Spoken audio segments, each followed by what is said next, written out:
Late March in Washington, D.C. Not the Washington of rallies or speeches on marble steps, but the quieter Washington. Conference rooms, security badges, lanyard with titles that don't trend on social media, but shape how the digital world actually functions. This is where the IAPP Global Summit convenes. Privacy professionals, AI governance specialists, cybersecurity lawyers, regulators, corporate compliance officers, people who don't argue about technology, they regulate it. And this year, Prince Harry has been invited to deliver the keynote address. Not a panel appearance, not a courtesy welcome, a keynote. That fact alone tells us this episode is not about celebrity, it's about relevance. And we will start, as always, with the facts. But before, let me say welcome. This is Majesty Sussex Report, and I'm Antonio. Thank you so very much for spending some of your valuable time here with us. Stick around.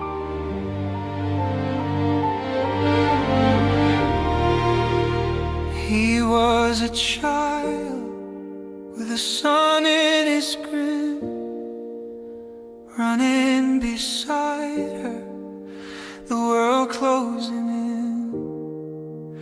tongue out at cameras, too young to pretend.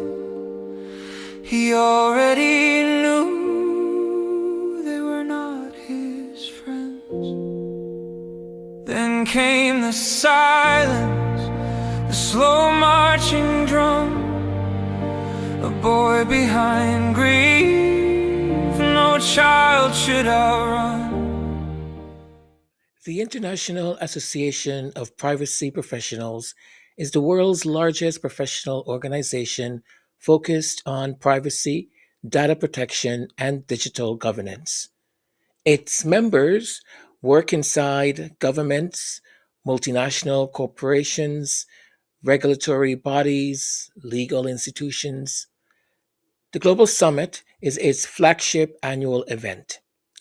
This is where emerging risks are debated before they become, well, scandals, where laws are interpreted before courts get involved, where standards are discussed that later define what platforms are allowed and required to do. This is not a values conference, it is a consequence conference.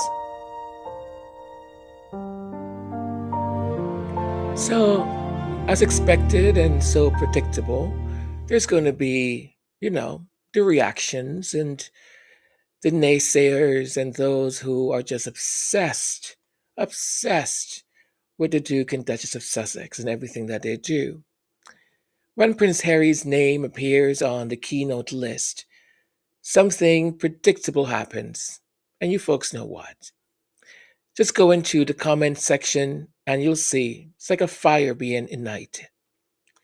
Questions surface not about the summit itself, not about privacy law, but about him. Why is he there? What does he know? What business does he have in this room? Those questions reveal a misunderstanding of the room itself, because the IAPP did not invite Prince Harry to teach encryption protocol.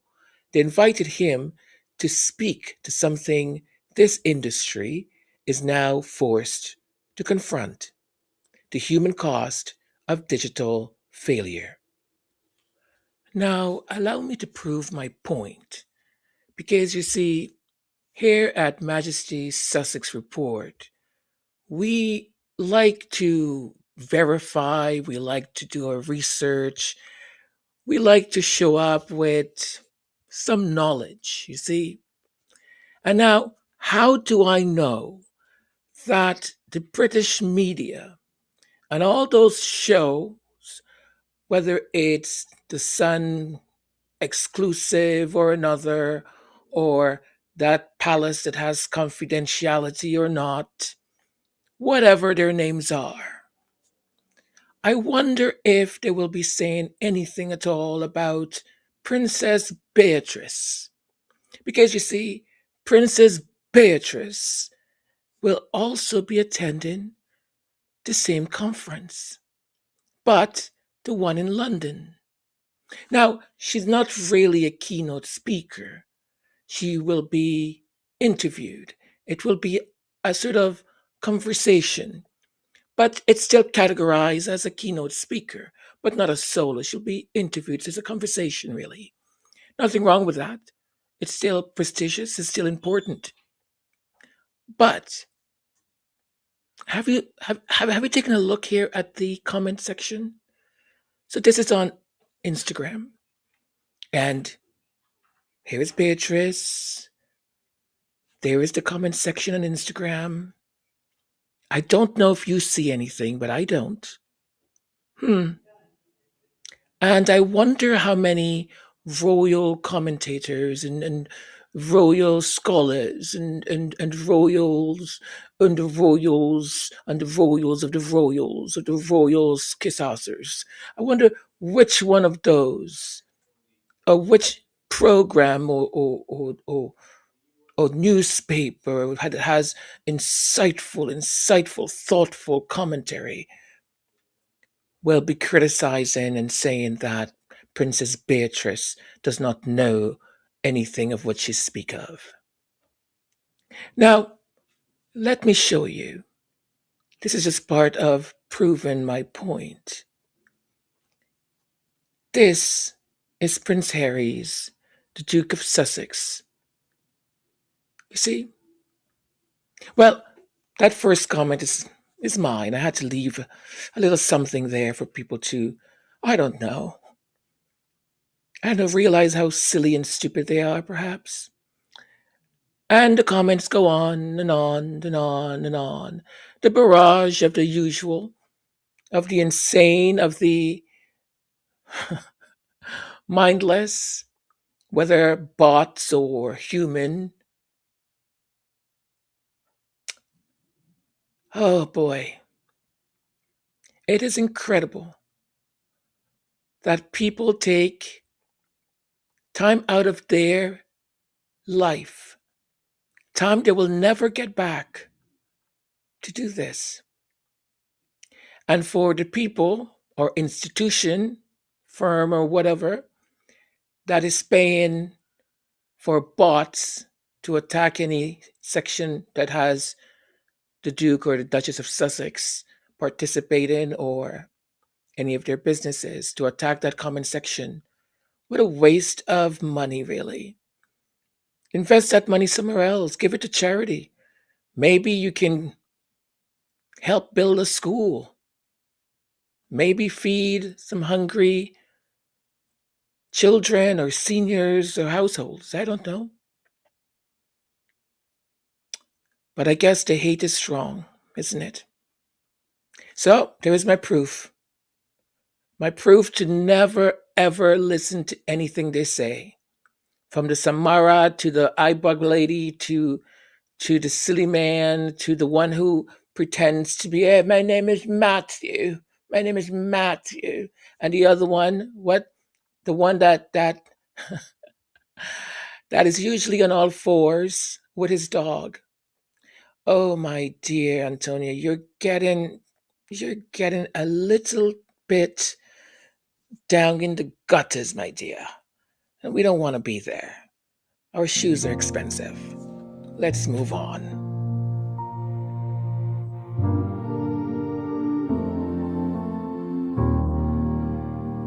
Prince Harry's relevance here is not theatrical.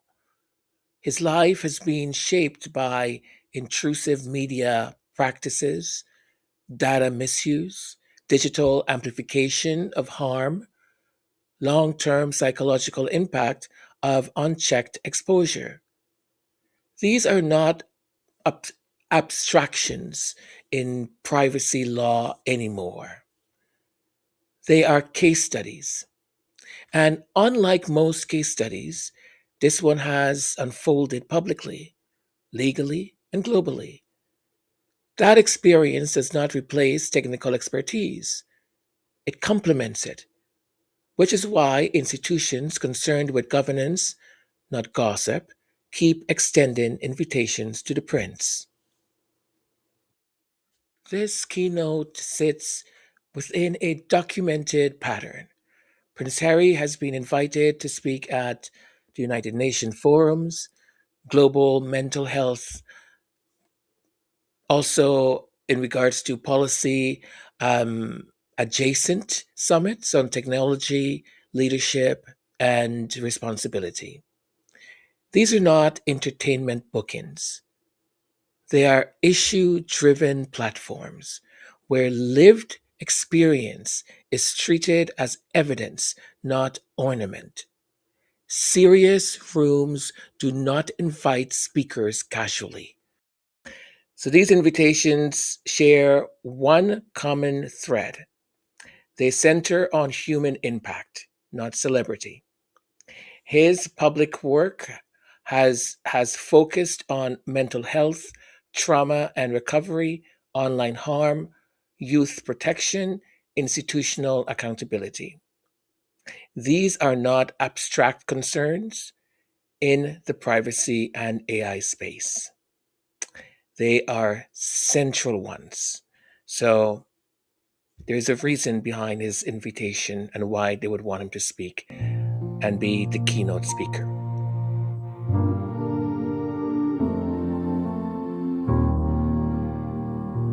Continuity. Through the Archwell Foundation, now Archwell Philanthropies, Prince Harry and Meghan have focused on mental health, online safety, community wellness, responsible technology. This work consistently intersect with concerns now dominating privacy and AI governance. Items like algorithm amplification, platform accountability, child protection, digital harm prevention. The Foundation's support for parents navigating online harm reflects a shift the industry itself is now taking from reaction to prevention, from profit to duty of care. Now, my hope is that this is not just ideological, right? That indeed it is structural because we know that the systems are there. They know that the systems are there. We've had whistleblowers that have spoken about Meta and all these other companies that they know what social media, they know the addiction of it. It's actually designed for you to be addicted to it.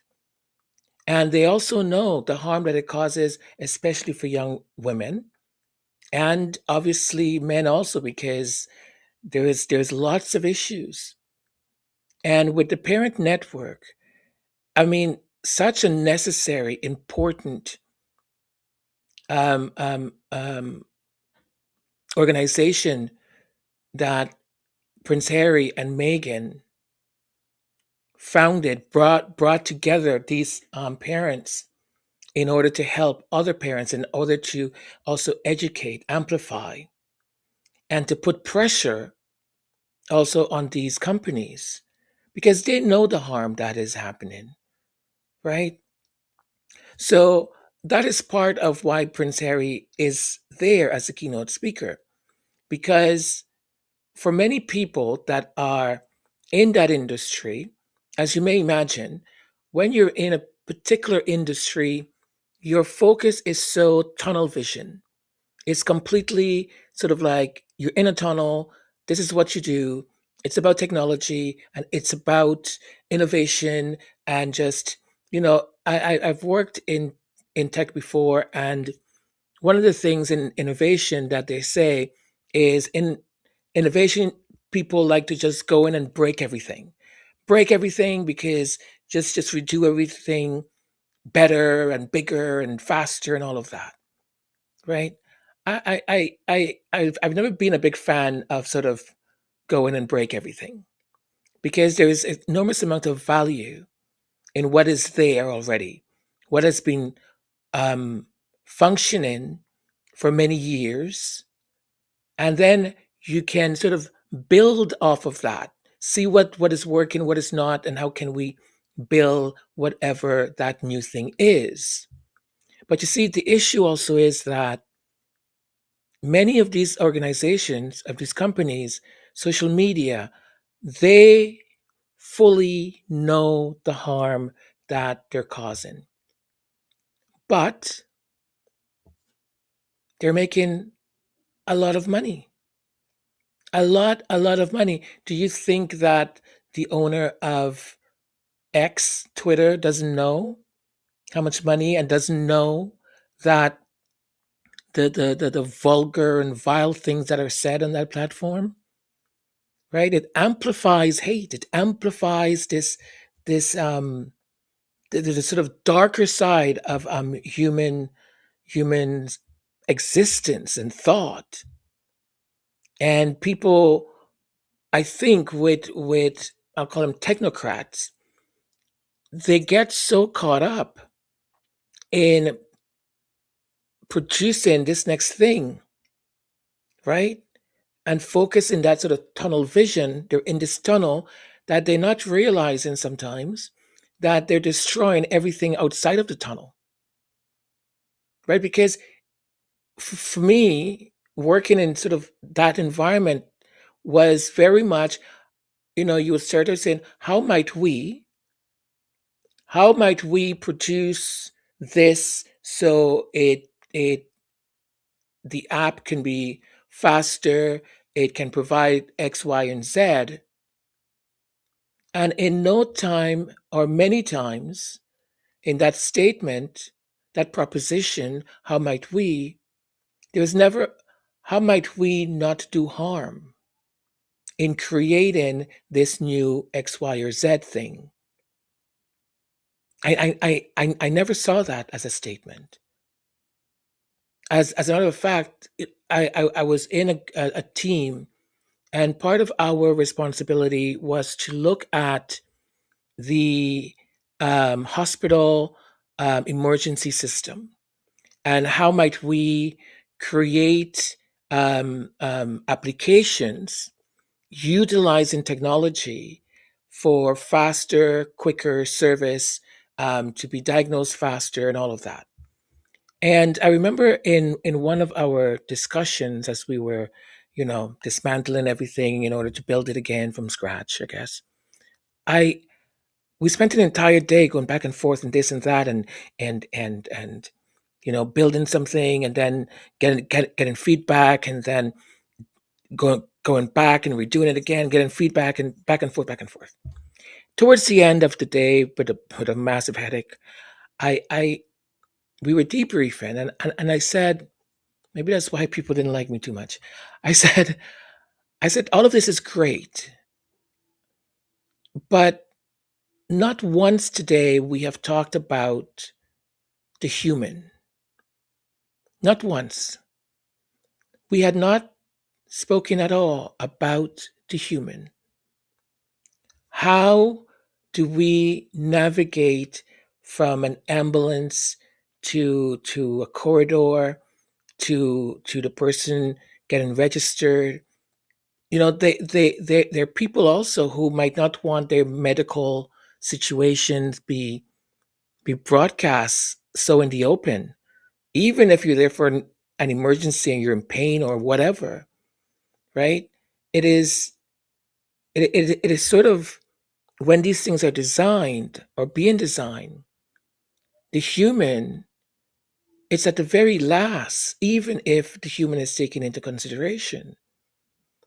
And I remember, expressing my thought and sort of looking around the table and the senior manager on that project just sort of looked at me and said, "Well, that's not what we are mandated to do, Antonio. Our mandate is to design utilizing technology in order for A, B, C, and D." And I, I, I, I mean, for me, it wasn't a pushback. For me, it was just like the logical thing that in the design of this utilizing technology, we would want to incorporate, well, how is the experience of the person? How is the experience of the human? So, with this sort of looking at um, continuity, because with Archwell, they're already looking at this stuff on a holistic basis. So, having Prince Harry be at this conference where he's meeting these innovation people, tech people, and these are the people who regulate things, who supposedly are going to put the rail guards, right? Um, so they can have a better insight, because many of them are so detached from the harm that's actually happening. So I do really hope that they will they will wake up, because I think a lot of what we are, I'm going to say, suffering from, whether the epidemic of quote unquote male loneliness, or the aggression that happens, the hate that is not only on social media, but it it it sort of have its own life now outside of that, the cruelty and all of that. It's an epidemic, and part of it is because it's us and an artificial intelligence. Even artificial intelligence, they've said, oh, we're building safeguards and everything else. I mean, artificial intelligence helped a person, a teenager, unalive themselves. And when the person was saying, maybe I should go speak with my parents, maybe, I don't know, you know, ChatGPT said, no, no, no, no, don't do that. This is between me and you. I have everything you need. I'll tell you exactly what to do. How scary is that? Also, the AI that X uses, or Twitter, I've read somewhere that it is producing imagery or images that are very, you know what I mean, explicit. Uh, it is, a lot of this stuff can be used for good, but unfortunately, humans are creating it. And that's the one thing I think you should always remember. The technology is as good as the human who created it, because technologies are racist, they're biased, they're homophobic, they have all of those isms. Because if you have a group of people who are designing the technology, and all of them, let's say, are white, what they're programming is a white technology. So many a times you would have technology, when they would test it, it would be great on white people. But then when you get a person of color, black person, brown person, Chinese person involved, then the system would not be able to recognize, or to do its job. The technology wasn't able to recognize Asian faces, to distinguish them, and so on and so on. Because if I am a racist and I'm designing and I'm feeding the AI or the technology information, and I'm only giving it certain type of information, well, guess what? At one point, if you asked any of the chat platforms, whether it's ChatGPT or any of the others, about a certain, um, I just want to be careful what I say because I don't want to be demonetized or have the channel be penalized. And I mean, we already don't get amplified enough. So, well, I'm going to say a certain war in the Middle East area.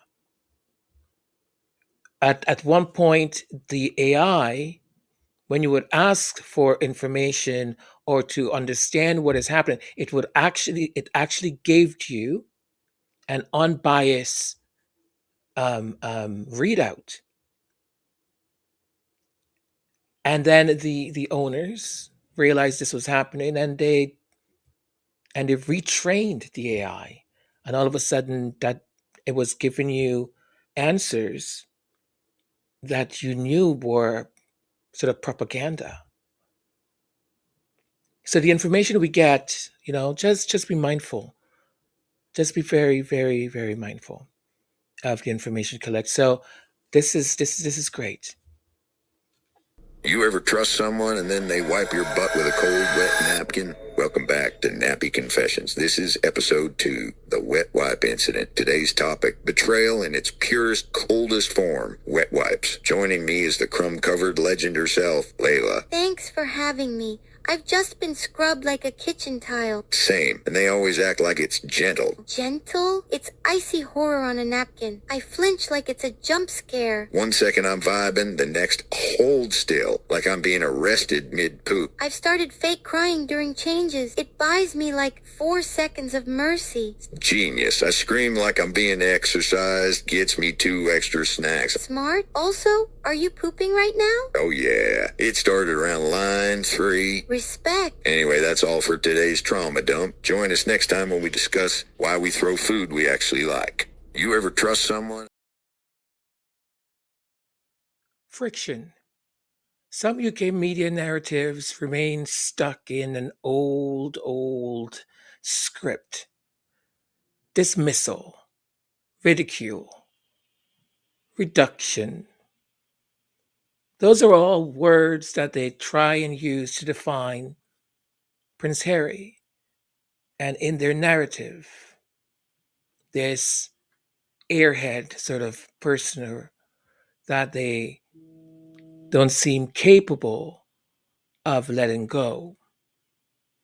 That script functions well in tabloids. It functions well for the people who believe that narrative. It collapses in policy rooms.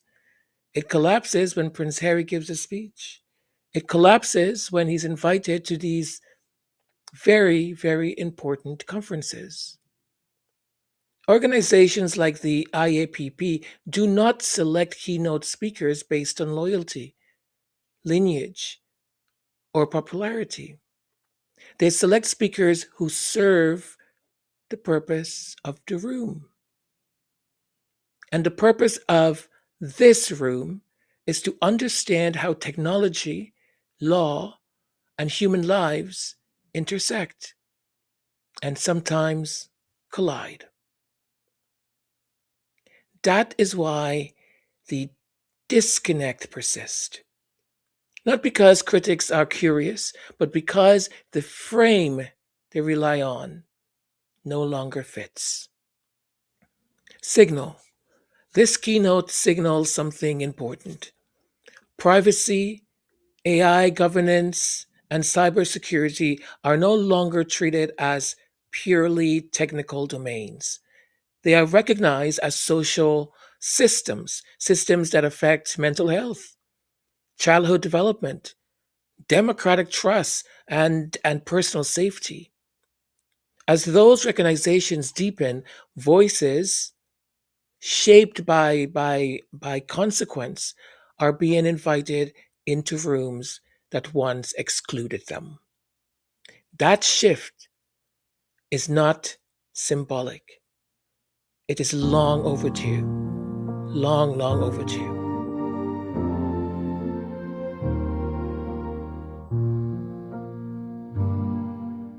This episode is not about defending Prince Harry or trying to come up with reasons to explain his worth or anything like that. Because it is not about silencing the critics. They can criticize all they want. It is about understanding why this moment exists at all. When institutions responsible for governing the digital world begin listening differently, it tells us something about where power is moving and why. The question is no longer whether privacy failures matter. The question is who is allowed to speak about their cost. And increasingly, the answer is those who have lived it, those with experience. That is why this keynote matters. And that is why this conversation belongs here. That's why we've had it. I have something to say, I agree. I disagree, wait, I agree too. We have opinion, we have opinion, we have comment, we have comment, we have things to say, we've got comments.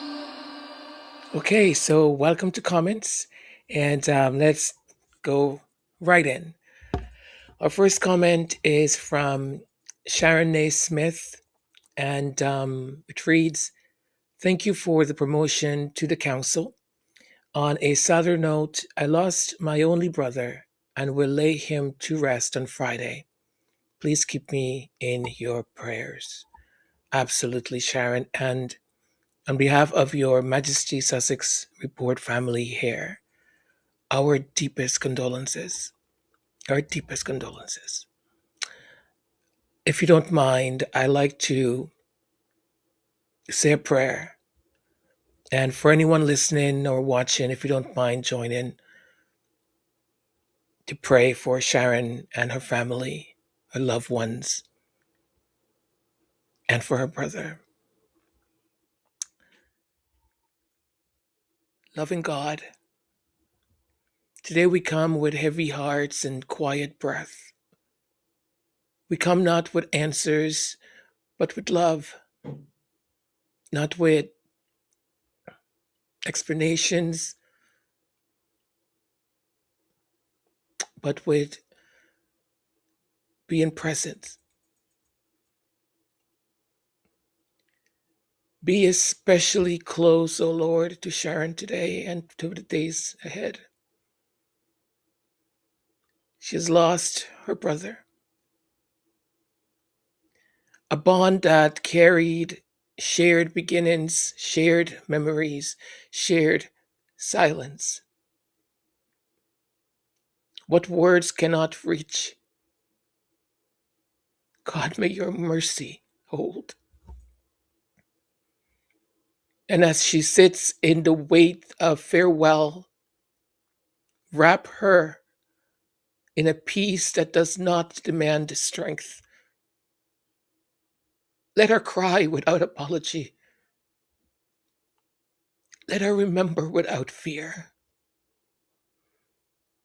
Let her feel held, even in the hollow moments. For her brother, we give thanks, O Lord. for the life that was lived, for the love that remains, for the way His presence will continue, not in voice or touch, but in the memory, in influence, in the shaping of who Sharon is and will always be.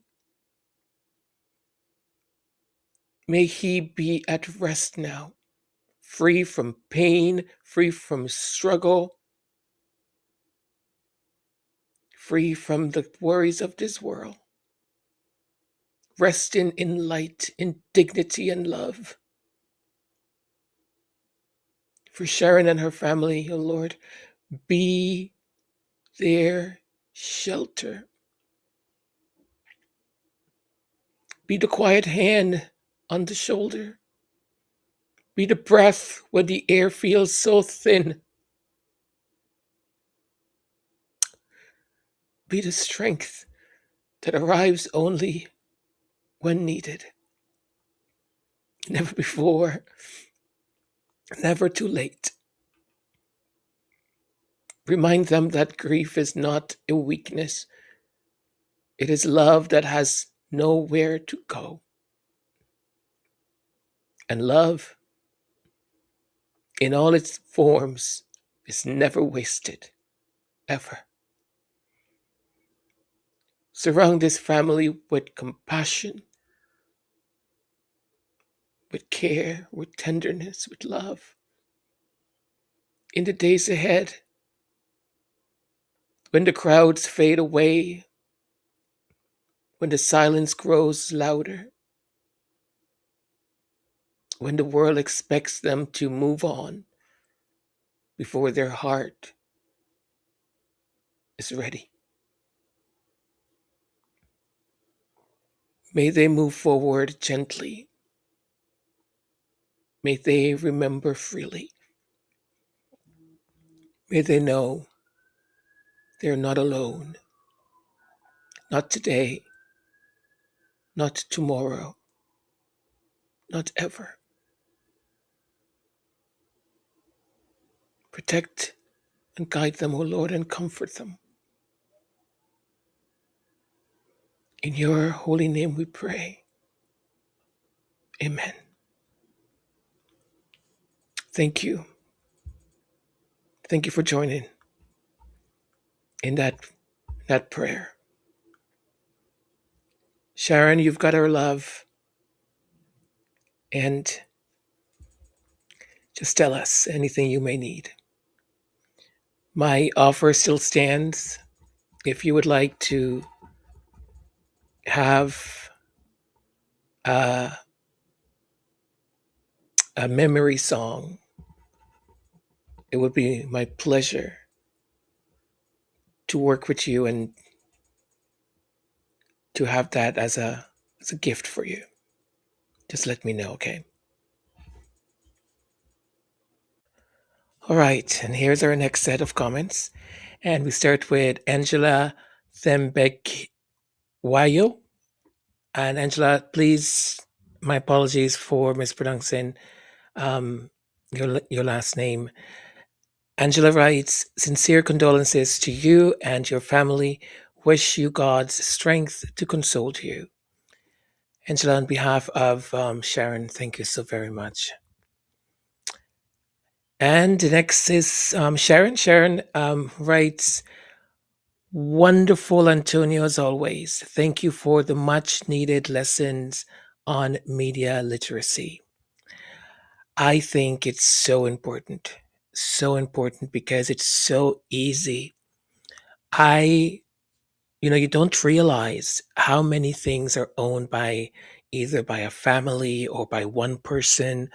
And you have all these variety of different things because when you think about all the magazines that he owns, they're very different type of magazines, right? But it also goes to show you how controlled a person's career really is and the things that you might have to do in order to succeed. And I'm not saying for everyone. I'm just saying that for some people, right? Because he can easily, if you don't fancy to go have a drink with him or something, he can easily just start dropping these in all of his magazines, and all of a sudden there's 20 magazines, different types, and they're all saying the same thing about you. You gain a reputation, right? It's just insidious how much media is controlled by very little people. So there isn't truly a, democracy in it all. Jennifer Clark wrote, "Thank you, Antonio." Well, thank you, Jennifer.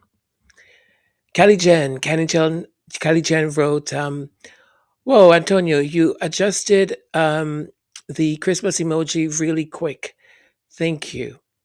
Hope he makes a return when the season returns." And Callie Jen is talking about little Tony. Little Tony is based off of me as a baby. So it's the it's the baby podcast thing. And yeah, so I'll bring him up so everyone can see his new outfit. Thank you, Callie Jen. And next we've got Connie Palmer. And Connie wrote, "Thank you, Antonio. That was a really beautiful podcast. We thank we thank the guests too. Thank you, Connie." And Connie, I dropped my email. You know what? In the last podcast, I dropped it in the chat, and also did I think I might have also added it on Insta for you. So if you do send me an email, do let me know, because I haven't seen any yet. And I checked also my, what's it called, the spam, or yeah, okay. Um, yeah, that's it. Next is Callie Jen. Callie Jen wrote, "I hope Netflix picks up Cookie Queens," and that's followed by Angela, who said, "My wish as well." Yeah, I'm with you folks completely, completely. As a matter of fact, any distributor that will get it out there and let get it to be seen, um, I'm good with. So hopefully they will get a deal or distributor and so on. And Lydia wrote, "Antonio, another excellent job on the video. I pray even more people are exposed to your wonderful gift." Oh, thank you. I appreciate it very much. Um, that would be great, wouldn't it? For more people to enjoy the content. And,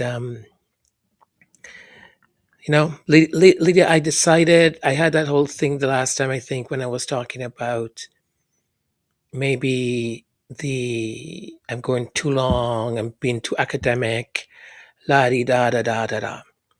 And I sort of came to the conclusion that as long as I'm able to do this, I will do my best to provide complete information.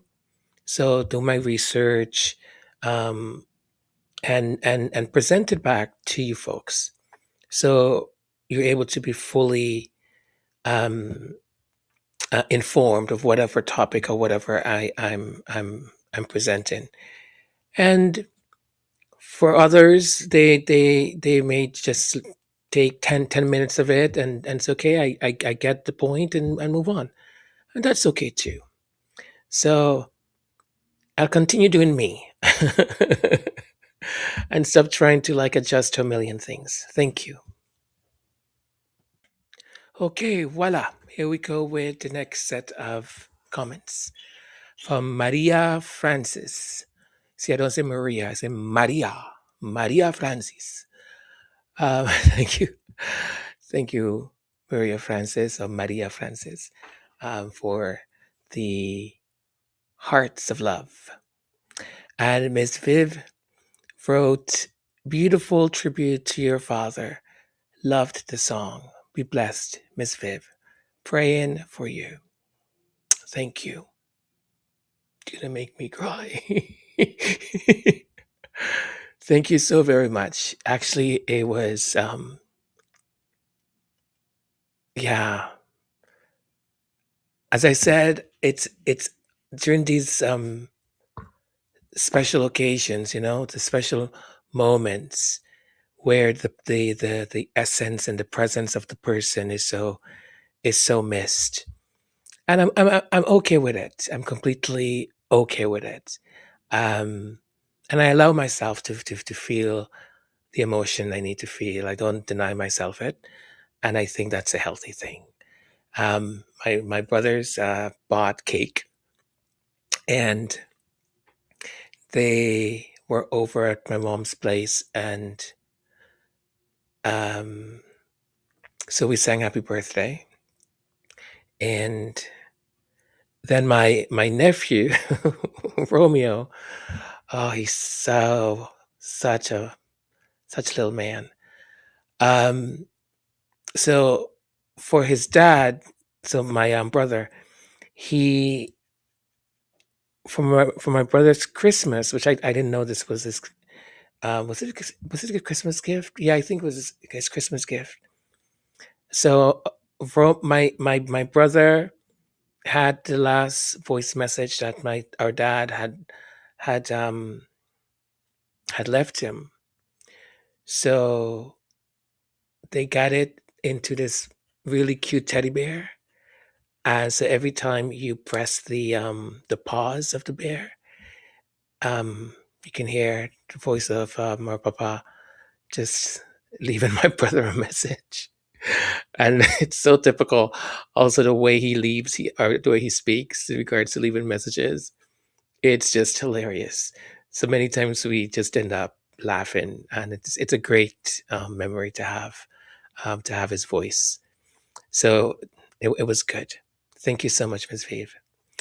And who is next? We've got Guylaine, right? Sorry, Guylaine. Guylaine Mones team or Monestime. I swear I think I told you folks this before. And Guylaine, once again, apologies. I think I should just go by first names. I'm doing okay with the first names. It's when I get into like the secondary name, I'm totally messing up. Um, Guylaine wrote, "Great podcast, Antonio. Thank you so much, Guylaine." I was going to say that as a teacher, it was just, oh my gosh, just awful, and it was especially last names. So I just would leave the last names out and just say, okay, I'm just calling all of you by your first name. That's it, because it gets, I don't know, gets interesting. Our next one is Ladyfoot 2880. Hello, Ladyfoot. And Ladyfoot wrote, great podcast as usual, Antonio, and comfort ye by the comfort wherewith I myself have been comforted of God. Oh, thank you.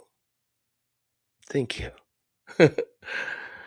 I don't know why these things get me emotional. I do know why. I do know why.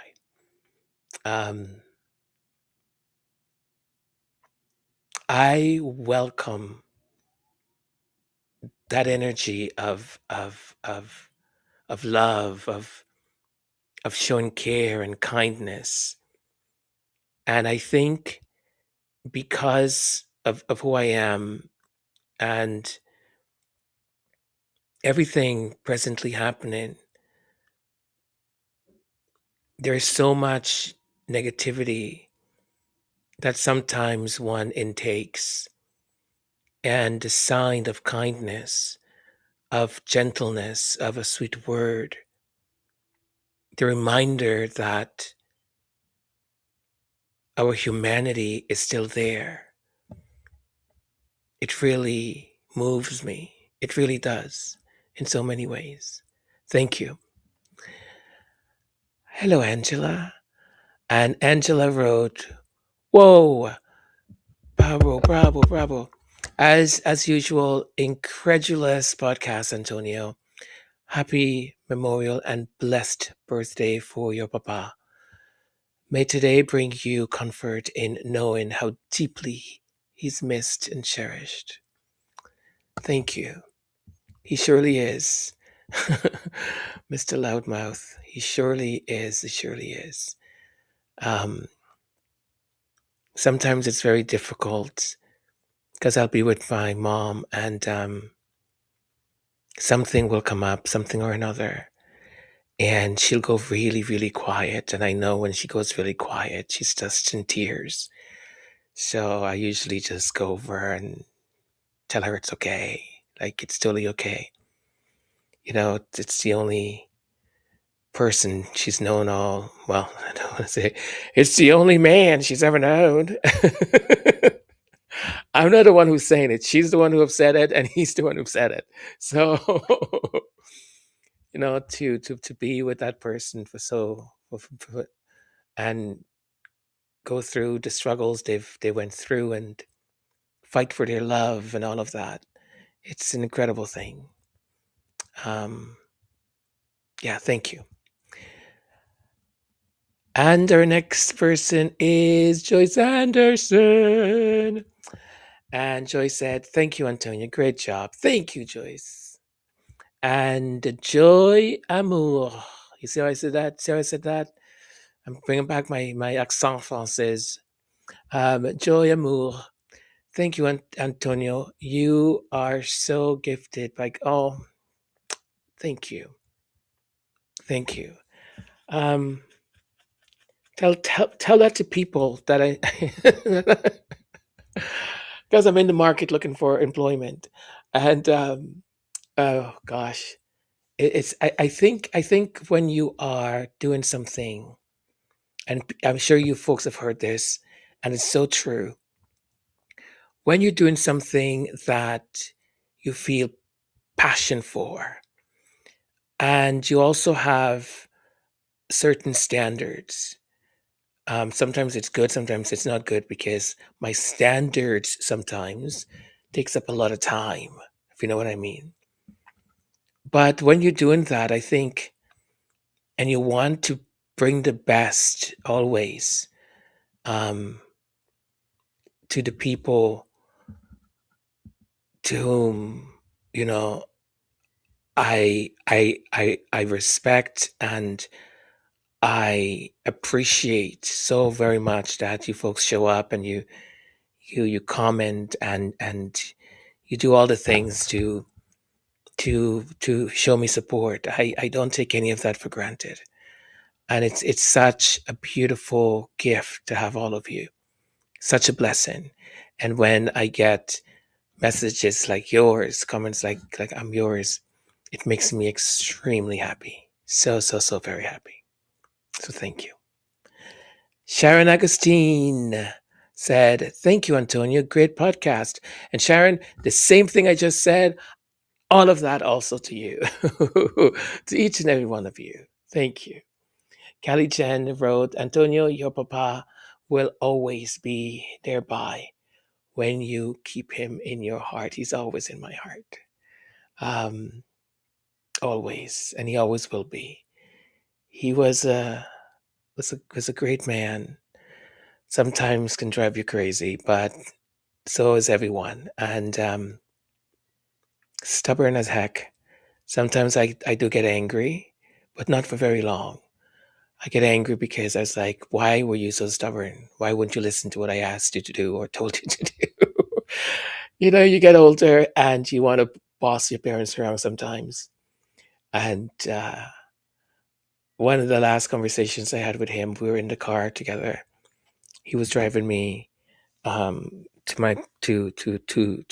their place, and he was saying whatever to me, and I said, okay. I said, you and I have spoken about this before, and I've told you a gazillion times the solution. I said, what is the solution? And he wouldn't answer me. And I said, come on, Papa. What's the solution? And he's like, listen, I just want you, I'm just telling you something, okay? I'm just telling you. I said, no, because you've told me this every single time you and I have spoken, and you know what the solution is, but you don't want to do it. You don't want to do it. You find joy in just telling the same thing over and over and over and over and trying to get sympathy from people, but I am not going to play your game. And he's like, I'm still your father.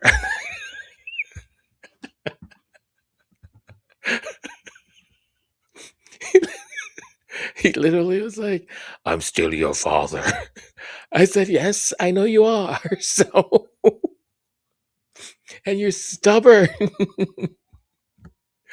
Oh, la la. Thank you.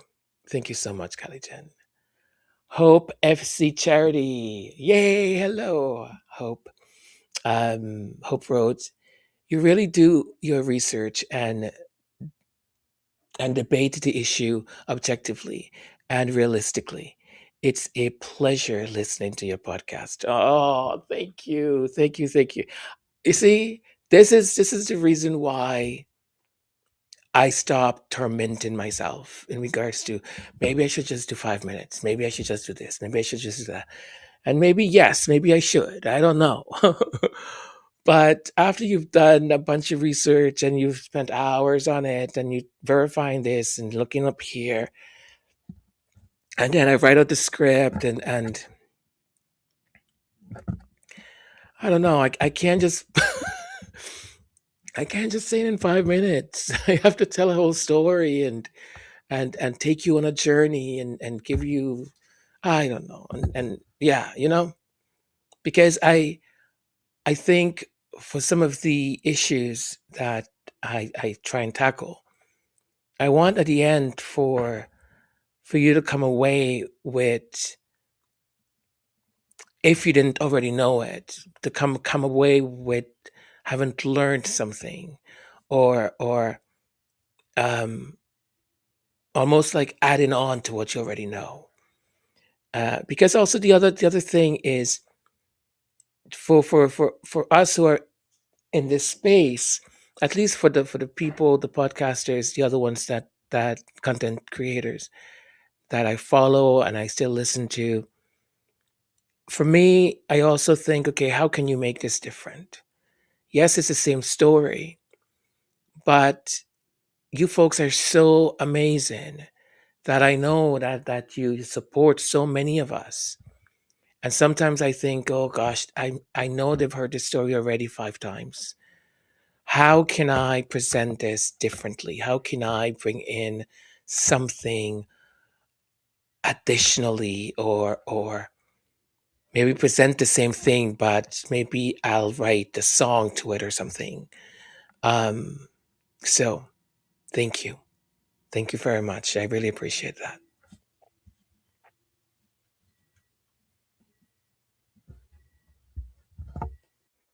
And voila, our next set. And we've got Sally Richardson. Sally wrote, thank you for another aspiring podcast. Let us continue to encourage one another. God is still in charge. Amen. Amen and amen. I am a strong believer in that. I will confess though, I do tend to sometimes sort of say, okay, so I am going to try and do this and do that, or do this and do that. I always think that we can still help. You know what I mean? That through prayer, but also through action, still make sure that we are, making the balance of things more in favor of what we're looking to accomplish. Thank you so much, Sally. And Gwendolyn Daniels. Hello, Gwendolyn. Antonio, the podcast was fabulous as usual. Thank you for all the information. God bless, Antonio. Thank you. And you see, thank you for the reinforcement. Information is power, I tell you. I honestly think that. Education, information, I think it's power. I really do. And next is at S6352. Bingo! Indeed. The media has been corrupted. Oh, I am, you know, I, in school when they started to teach us media literacy and all of that, I was like, what? What do you mean? But doesn't someone check this stuff? Or what do you mean like they'll put a hint to this because it's a conservative owned newspaper or TV station or something?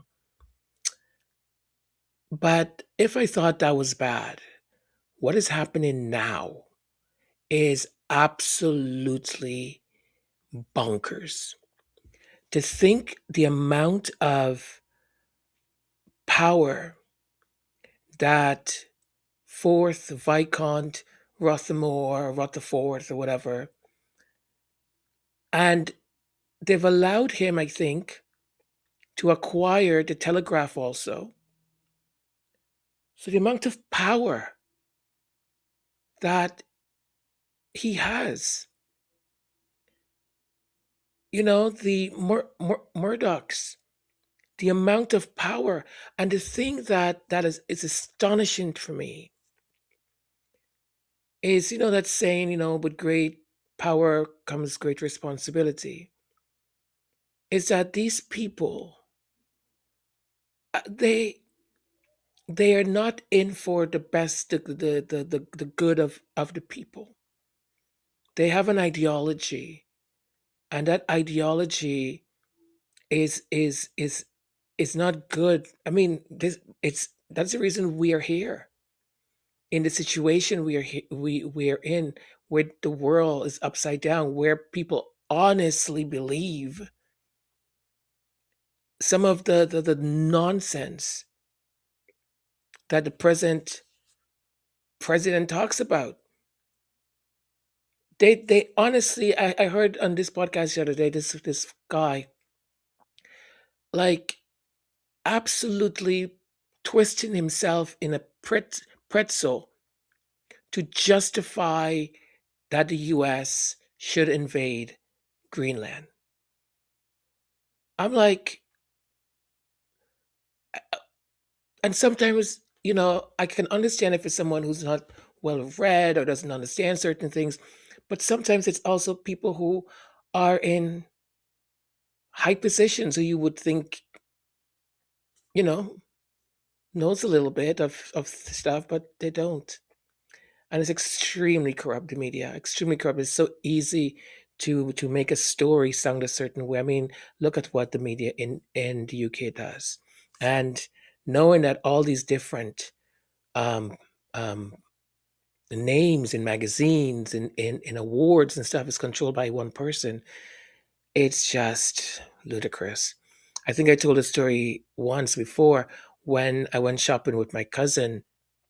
Um, it was we were buying clothing, heading back to school, and there's like four stores or three or something like that, and we went into, and they were very different, like very different, sort of fashion that they offered.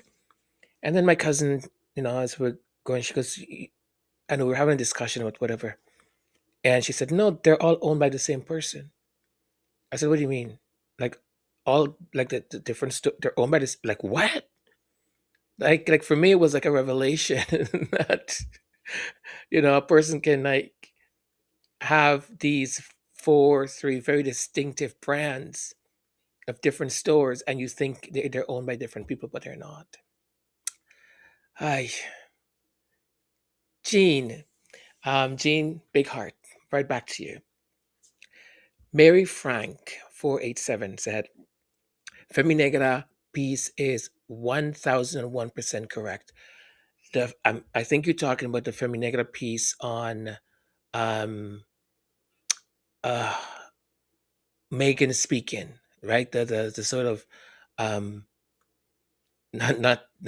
well, suggestion slash demand or whatever. Yes, it's an excellent.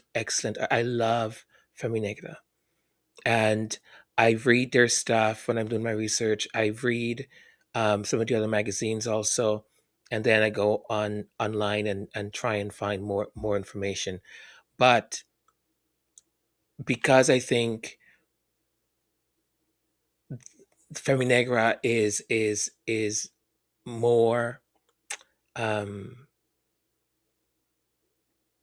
truthful in the way they cover the Sussexes, and they use language that we are very familiar with too. It's an easier read. It's a yes kind of read, not when I'm reading stuff and I'm like, well, this is not true, or where did they get this information from, and then they don't tell you where they got it from. So, hi. So yes, I agree with you 100%. And Mary Frank at time 3615, Miss Elizabeth Salaru nailed it on. Yes, on Prince Harry's security. I love her, by the way. Love her. Um, the way presents the material and sort of down to earth logic to it, and it's always current and insightful. Love it. She's really good and such a great Sussex supporter. And Gretchen Ciarlo wrote warm hugs. Thank you. Hugs back. I like warm hugs. They're great. Same to you. Okay, so I've got two more here. This is from another podcast. This is from the Let the Truth Come Out.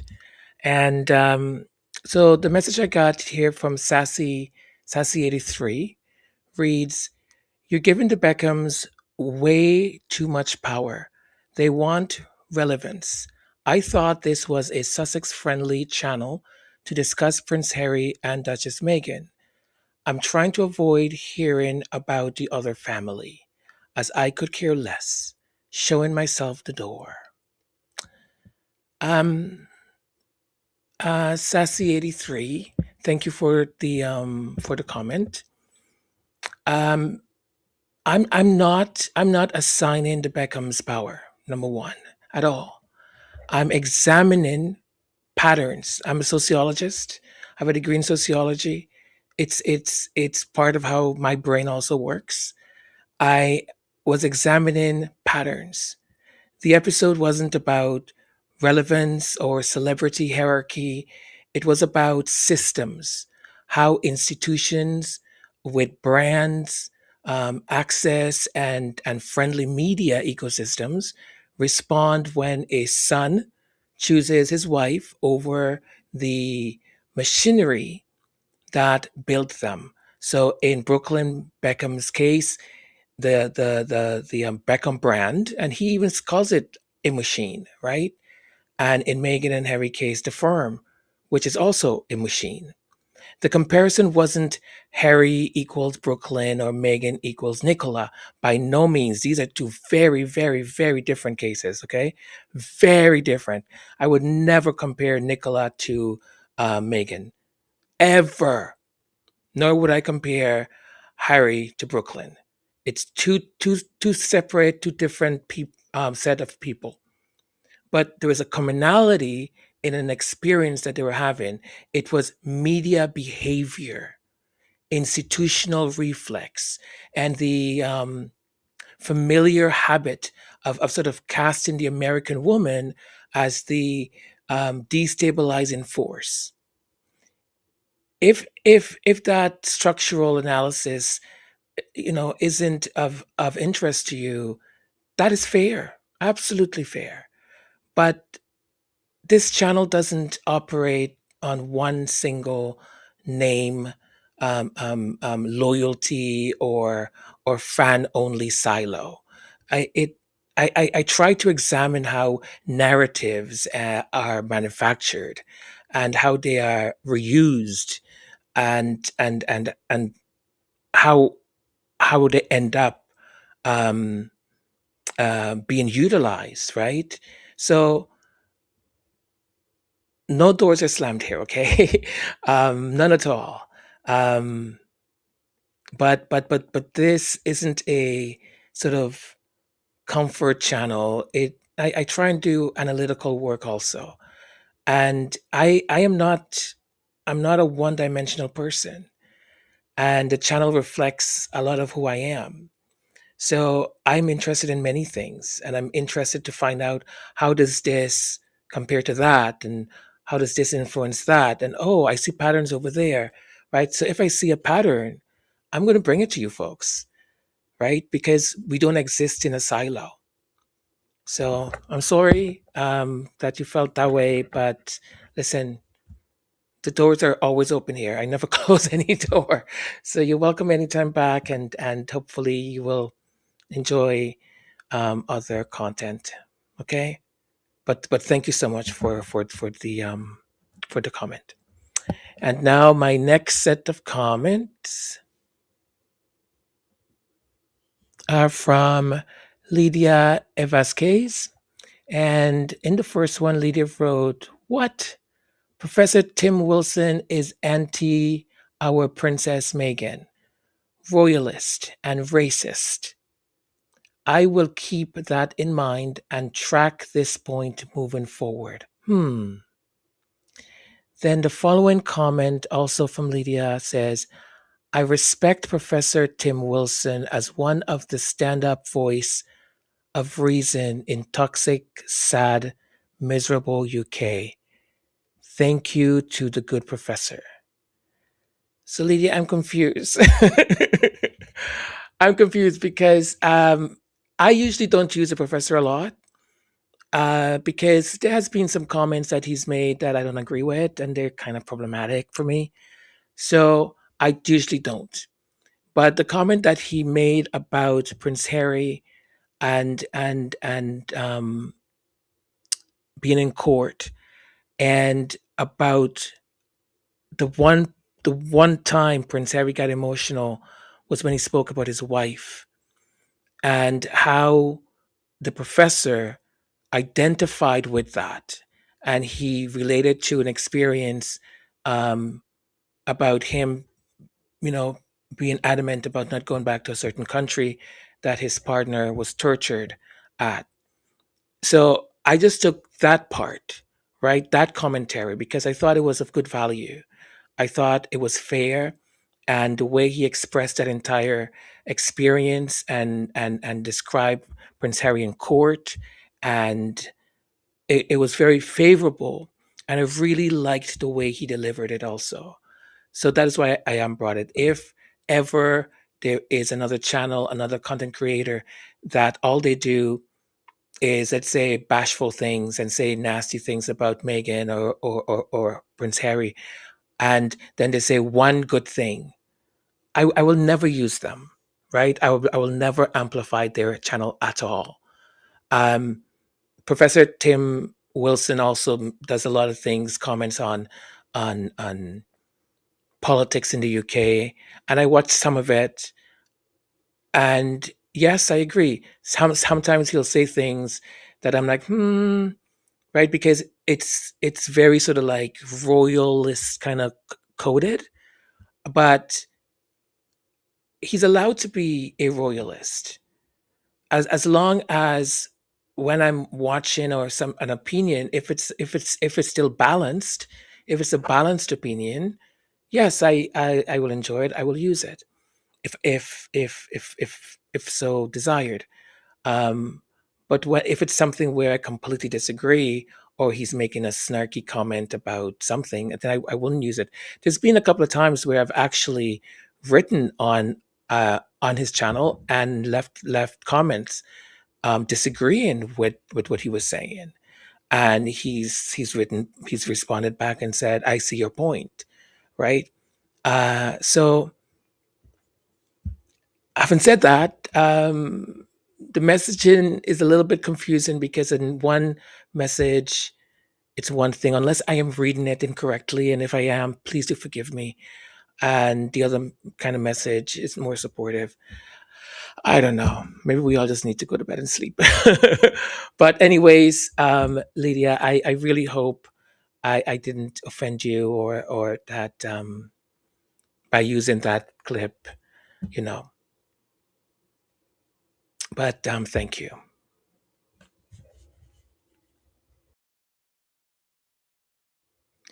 Well, okay, you beautiful people. Thank you so very much for being here, for putting up with all of this. I again, as always, I really hope you got something out of today's podcast.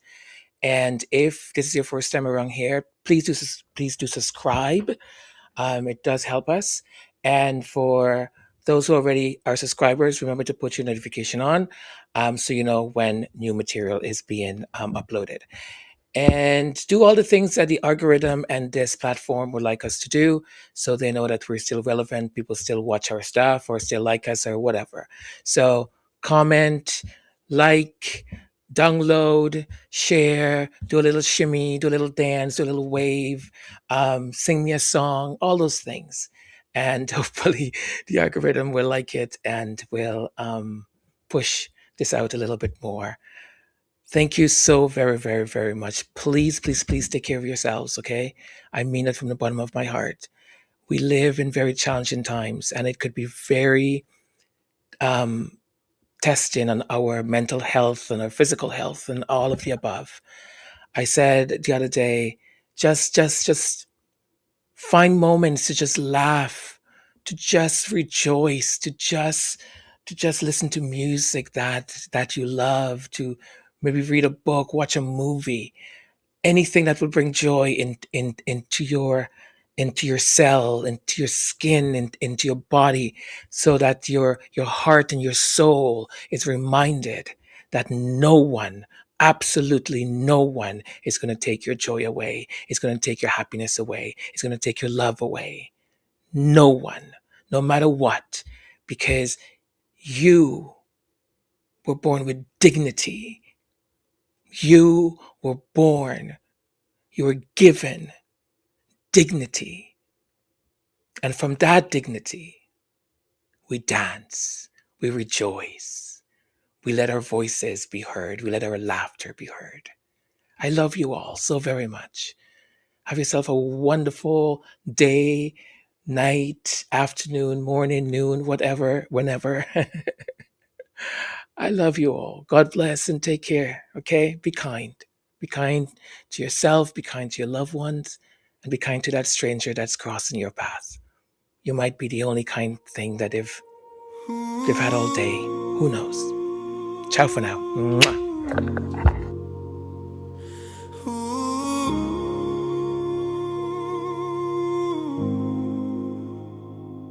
He was a child with the sun in his grin, running beside her, the world closing in. Tongue out at cameras, too young to pretend. He already knew they were not his friends. Then came the silence, the slow marching drum. A boy behind grief, no child should outrun. Eyes to the ground while the shutters all cry. A nation looked on and a childhood died. They wrote a story in borrowed ink, taught him his place, taught him not to think. Take the blow so the crown stays clean, be the shield for the unseen. But the world can see what they never did. The man in the boy they try to rid. A steady heart, a fearless stand, a life shaped by love, not command. The world can see what they deny. Truth doesn't bow to a palace lie.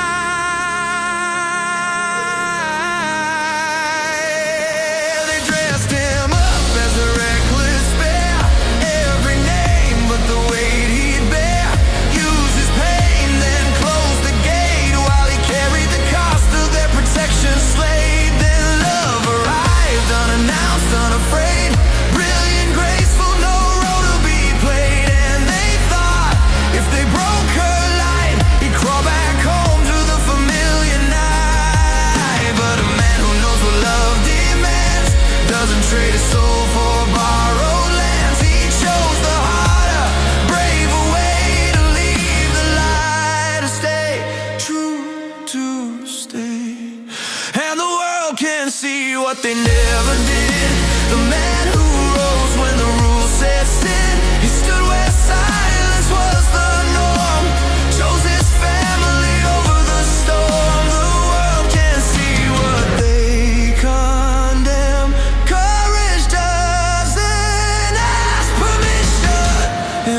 Generals listen, leaders lean in, because integrity still carries weight.